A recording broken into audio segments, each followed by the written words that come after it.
Unfiltered by Jade. Jade.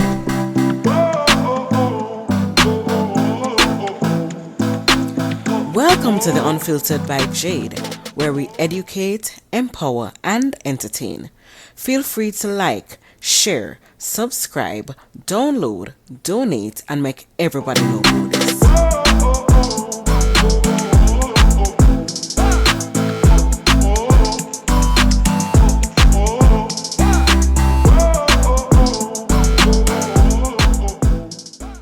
Beats by RB Records.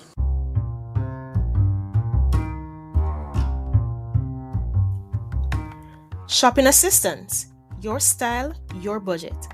Our services include online and local shopping for individuals and businesses, personal shopping, purchasing of company and office supplies, importing and exporting small packages across Jamaica and worldwide, and helping you find unique gifts and items for all events and occasions. Contact us at 876-919-5195 or shoppingassistance2015@gmail.com. Shopping Assistance, your style, your budget. Welcome back to the Unfiltered by Jade. Today we have with us here a special guest. Her name is Vanay Butler, and we are going to be speaking about helping women heal. And my God, we do need to help our women heal from whatever it is that we're going through. It's important. So Vanay, she is an empowerment therapist and the founder of Empower Her Hub. Hi Vanay, how are you? Hey, Kay. Thank you so much for having me on the show today. Thank you so much for being a part of this show. I'm looking forward to our conversation. Yes, me too. So let us dive right into it, Vanay. What inspired you to start working in the space of women's healing? I always like to believe that our purpose is very attached to our pain and suffering. And so I went through a lot in my young adult life. I was met with a time in my life where I was experiencing some mental health issues. I had PTSD, I had depression, and that kind of just opened the door for me to really see what the therapy world was all about. My family really didn't talk about mental health or therapy. And so I was left to feel like I was the only one experiencing all the things that I was experiencing. And so we actually had a free clinic on campus and I went to go check it out. I was like, it's free, it can't hurt. Really? Go check it out. And when I tell you, when I walked into that room, it was such a blessing because it just created such a space, a safe space is what I would say. It was a safe space for me to just be me. I could talk about whatever. There was no agenda. Like I could just be me. I can share whatever was going on in my mind. And then I think what encouraged me to continue to come back was the other person on the other side. And that person was very supportive. She gave me my yes ma'ams and validation. I was just like, okay, it's not me. And so what that really helped me do was say, you know what? I wonder if there's any other women who feels like me, who Right. felt like me, who just needed a space to be in, to be validated, to be accepted, to be heard, and to be understood. And I really wanted to do that, especially for the Black community, to be able to open up those doors to say, hey, look, come on in. It's okay over here. And it is okay to say yes to you, and it is okay to say yes to healing. It's okay to say yes to healing. Yeah. Important, very important. And I like that you brought the fact that the other person on the other side was very validating. Yes. And she created a support for you. So support is also essential, especially when healing. Absolutely. Because you have to have someone who relates to you, Yes. understand aspects of you, and to also provide insight and feedback, to your experience. It's Yes. so important. I felt so seen, and I felt heard, and I felt understood and accepted.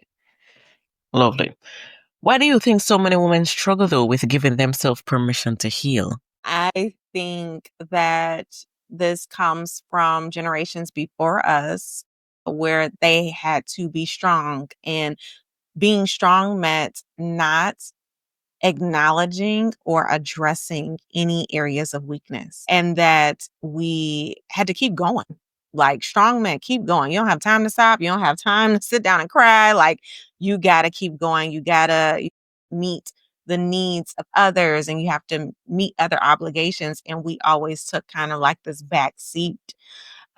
And so I think a lot of women feel guilty sitting down with themselves and prioritizing self.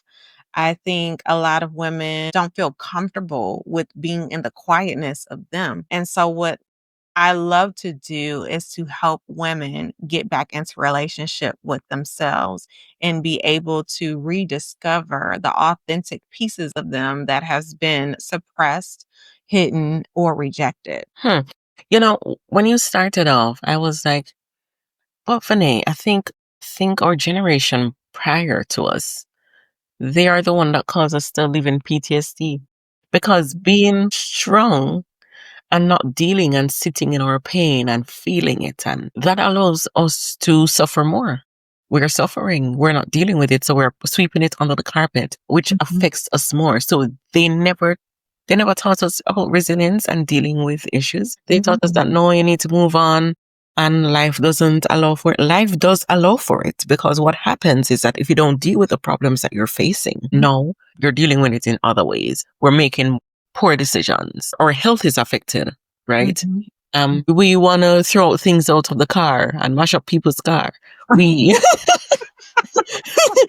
we want to do all sorts of things because we have not been taught how to sit in our feelings and deal with our issues and heal. Absolutely. You're absolutely correct. And I think another aspect of that is when we push things away and we are dismissive to our reality, it doesn't allow us to live authentically in our truth. And Man. so if I'm not living in my truth, I am going to dismiss my reality, right? And me not living in my truth is going to affect me in all aspects of my life. I Yes. will not be able to confront or acknowledge anything because I've been kind of delusional in a way around what is really hurting, and it won't allow me to do the work. So you have to be honest with where you are. You have to acknowledge, hey, these are some feelings that I'm having that don't feel too good, and I don't feel too good about it. What does this mean? And learn how to ask yourself these questions and sit with yourself and allow yourself to feel. Because I always say, in order to heal, you do have to feel. You have to. You have to. Listen, You and have the feeling of the pain isn't nice. Mm-mm. There's nothing nice about it, but you have to go through that to move on. You really do.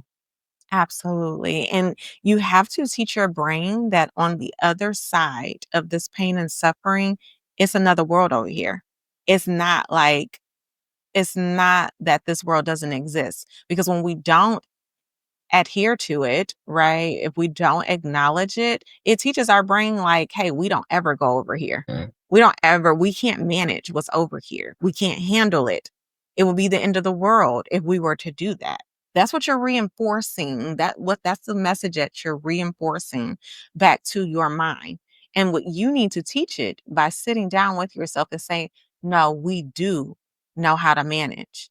This might be uncomfortable, but we can manage. It is another side, and I can be okay. That's resiliency. And we teach ourselves also to avoid. Yes, absolutely. Vanny, I want you to say, how can a woman begin to heal from generational or inherited trauma?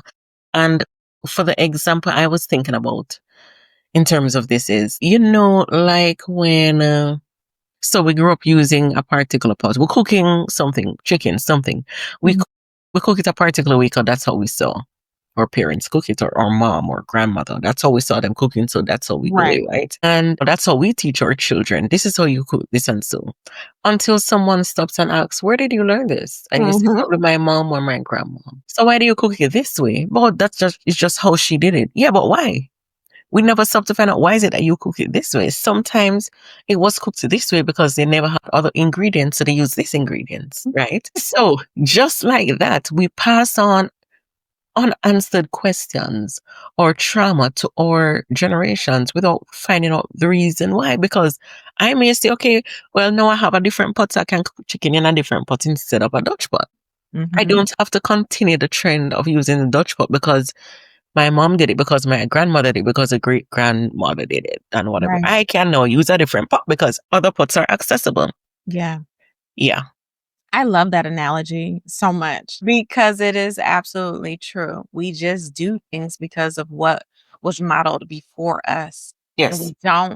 we're not inquisitive when it comes to the whys and the reasoning behind why we do what we do.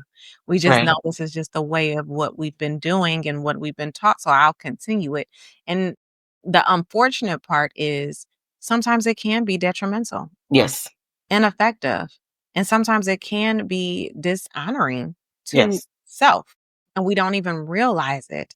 And so, one thing that I have all my clients do right when they get into the first session with me is to create a life timeline. And Hmm. for you to write down each significant moment where you said, you know what, this was a pivotal moment in my life. This changed me or this impacted me in some type of way.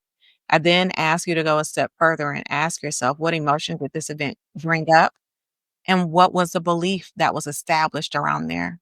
Because most of healing comes from, or well, the reason why we don't heal is because of a lack of understanding. But Mercy. once you get a understanding on the why behind it, you could then ask yourself questions around, well, do I want to continue doing this? True. Do I like this? True. Is this something that's helpful and beneficial? True. Why not keep it? That's it. But if I don't have the understanding, I'm not going to ask myself the questions, the necessary questions that I need to ask myself. And so, in order to come out of generational cycles, you first must go back in the past to observe and to acknowledge the events that happened and to see why it impacted you in the way that it did and what belief did it create. And then ask yourself, do I keep this or do I let it go? Very true. Because when half of us don't like man because we're told that men are not good. No, the man that you had was they weren't good. Okay, okay. Don't put that on me. I don't have that experience. And you have generations of women who have a thing for men because oh my grandmother said men are like that. And then my mom said, no, the grandmother man was like that. Not Yep. because that was your case means that that's all of our case. No, you're passed on something to us, and not all of us don't like man for a reason we don't know. We have Mhm. no idea why we don't like them. Yep. Mhm. You get what I'm saying? You're absolutely right. Because when we're younger, we're like sponges. We Yes, just pick up what we see. And yes. so if we see this consistently down the line, we're gonna pick it up, and not only do we pick it up and we say, "This is mine now," and that's Mm-hmm. belief about Mm-hmm. this thing. Mm-hmm. Yeah. Sitting down taking up things that don't belong to you. Give it back, man. Exactly. Please detach. I want to know how can women establish boundaries without guilt, especially in a family or romantic relationship? Ooh, this is a good one. Because boundaries is just like trending now, right? Yes. Which I love. And I do want to give some understanding around boundaries, right? So Go I right want ahead. you to think about an island or a country. They have rules, they have regulations. That is what boundaries are. These are just the rules and the regulations of my island, of my country. So I can give you a better understanding of what I like and what I don't like, what I tolerate, what I don't tolerate, how I want to be loved, how I don't want to be loved, and how you need to handle me and move in relationship with me moving Yes, forward. ma'am. That's what boundaries are, right? Boundaries become difficult for women, especially uh, be were indirectly taught to be people pleasers. Nay. Man. Mm-mm. And so if my ways of living and being in relationship with people are to appease them, a boundary will feel very uncomfortable. Oof. Yep. It would feel wrong. It would feel like I'm being mean. Yes. I shouldn't do. However, we then have to go back and say, well, what is guilt really? Hey. No, sir. Guilt Yeah. is a wrongfulness. It is a wrongful behavior. And I don't remember anybody saying me prioritizing myself and teaching people how to love and how to treat me and be in relationship with me as wrong. Think of boundaries as educational. You need to learn me. And it Yes. is only me that can teach you how to learn me. And Mm. so once you change the way you defined guilt before and say there's nothing wrong about this, that guilt will delete. They would eliminate itself, and you would feel a little bit more assertive and more empowered to teach people more about you, because that's only what you're doing, is you're educating people around your island, your country. Right. And people Right. need to know the policies of the land and Mhm. respect it. Respect it. And sometimes people will say, oh, you're being selfish, or, it's okay. Mm-hmm. It's going to be hard initially, though, to say no. But with practice, just look in the mirror and say no. With practice, you have to learn no. And if Mm-hmm. it is that people are crossing the boundary, say, okay, well, I can't engage you right now because you have crossed the boundary. And I will not allow you to disrespect me by not wanting to find out, okay, this affects me or it doesn't affect me. And if it is that you don't see boundary as important to me, my boundaries as important to me, then you don't value me, you don't respect me enough. Exactly. Exactly. So with you having boundaries, you need to also know what the violations, like what happens if somebody were to violate the boundaries. Do you have a verbal conversation with them? Do you then have come back and say, hey, this is what the offense was the second time, and then after the third time we go into the no contact? Like, what are your rules? Because businesses have it, right? There's consequences for the offenses. And so there needs to be some type of system that you have where you say, if my boundary is violated, this is what happens next.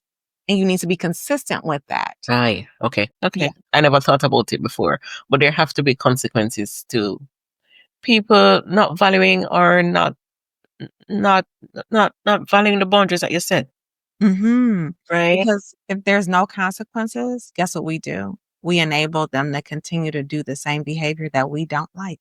And they will sit and complain about it, right? Yes. Mm-hmm. When we really have more power than what we think we do. Yeah, I agree with you on that. What is one truth or encouragement you'll offer to a woman listening right now who feels like she'll never be whole again? Oh, that's so good. Because it's so real, and a lot of people feel this way. One, I want you to identify what wholeness looks like for you, because that looks different for everybody. Two, I want you to know that healing is not a one-stop destination. It is every single day. Putting things, putting practical things into place and applying the tools every single day. Healing isn't perfection. It isn't a perfect world. It isn't everything going your way. Healing is becoming a better manager over your wounds and your triggers. And so, what I would say is healing can exist. You have to be very intentional. You have to have the awareness, and you have to be proactive about your healing. Yeah. So first of all, you have to be aware of what you're healing from. Yeah, absolutely. That's the self-awareness, right? Go back. Like, you know what you don't like. However, you need to put it into words. You have to narrate what it is that you don't like and start putting, okay, well, I have a tool for this now. I know I don't like this. Therefore, I need a tool to be able to modify or change or eliminate this behavior, right? And then I begin to use a tool. And guess what? You get that tool, it'll bring you the opportunity to apply the tool. Mm. And that's the part we don't really like. It's like, oh, what now? Yeah. But this is the good part. This is the good part where you say, all right, I have a tool for this. Let me see how I do with applying it. And then you continue to practice and practice and practice. And eventually, over time, the wound gets smaller, the trigger reduces, and you can really live in your authentic self and be satisfied with your life. Yeah. I've developed something where I've developed a intervention for myself where I would ask God, what are the things that I'm hurting from, that I need to be healed from, right? And I ask him, I say, God, show it to me. Because sometimes there are unresolved issues that we have that we're unconscious about, and it affects us still. And sometimes there is no other way for it to come up unless we have a trigger and we react to something that we don't know. So if I react to something, I'm saying, God, after sitting it, what is it? Why am I reacting to this particular way? Right. Yeah. And I ask God to help me with it. And this is where prayer for me comes, because as a Christian, I do pray. So I pray about it and say, okay, God, you have revealed this to me, you're showing this to me, I need the help now to not get over it, but to deal with it, sitting it and to deal with it. So that if something similar happens, I am not affected the same way. Yes, absolutely. Yeah. And I love that you lean into God, Yeah. right? Because sometimes we are very much unconscious. And what God allows us to do is to be inquisitive and investigate a little further. Uh, and so you can make the unconscious into consciousness now. And then we can begin to do something about it. So yes, I would say become Inspector Gadget, Yes. because we're really good Oh, we are. at being Inspector Gadget, but I need you to be like that with yourself. I need you to ask yourself the hard questions, and I need you to follow that up with a why behind it. But why? And don't move off of that thing until you understood the why. Because God is so good where he gives us the understanding to be able to say, I can understand why things happen the way that they do with us. And he'll begin to give us revelation and downloads on why we Yes. On feel the the way. way that we do, right? But we first got to take that first step and say, what is it? And then the why. And then I'm gathering information. I then have understanding. I want to do something different. And then I start to practice and apply and practice. And when it is that he shows us the why, take it. Because sometimes we don't want to take it. Well, we're like, that's not an issue, God. But if it is that we're asking why, be willing also to accept the answers. You do have, and I love that you said that, because you do have to have an openness. You do have to have an openness and a willingness, because a lot of healing also is a perspective shift. It's a perspective shift. You got to allow yourself to see what's on the other side of this that I may not have wanted to see. Yes. And I have to allow myself to go there. And that's the uncomfortable part. And so, yes, definitely, you need to be able to give yourself permission. That's why I always say, women, we need to give ourselves permission to be in relationship with ourselves, Yes. or to give ourselves that yes, to go a little further, deepen the relationship within ourselves, because it's possible. We just don't give ourselves the opportunity nor the time to do so. Love that. What is one thing you wish more women understood about themselves? That they have more power than what they believe that they do. Yeah. That they can really take agency and have agency over their lives. That life does not have to be against them, and that they don't have to fall victim to any of life's circumstances, but they can really understand their power and walk in their power and believe in their authentic selves and walk in her strongly, boldly, and confidently. Because I think a lot of women hide and shrink because of what other people might think and say or believe about us. I want them to walk in every ounce of power that they have, knowing that I determine my worth and my value, not Yes. others. And Yes. I will be okay with me to be bold and to not shrink and to say what I really want to say and to feel how I really want to feel and to do what I really want to do and do it every single day consistently. Yes. Yeah. Just be consistent in loving yourself. We love everybody else except ourselves. Yeah. And you have to be bold. Be so bold. Be so bold with loving you, being you every single day. Yeah, that's good. I want you to let persons know where they can reach you. Absolutely. So I am on Psychology Today as Vanay Butler. You can find me on Psychology Today. You can find me on Instagram at Vanay Butler. You can find me on TikTok as Your Empowerment Therapist, or you can contact me directly with Coach Vanay at gmail.com, or my number is 404-692-2506.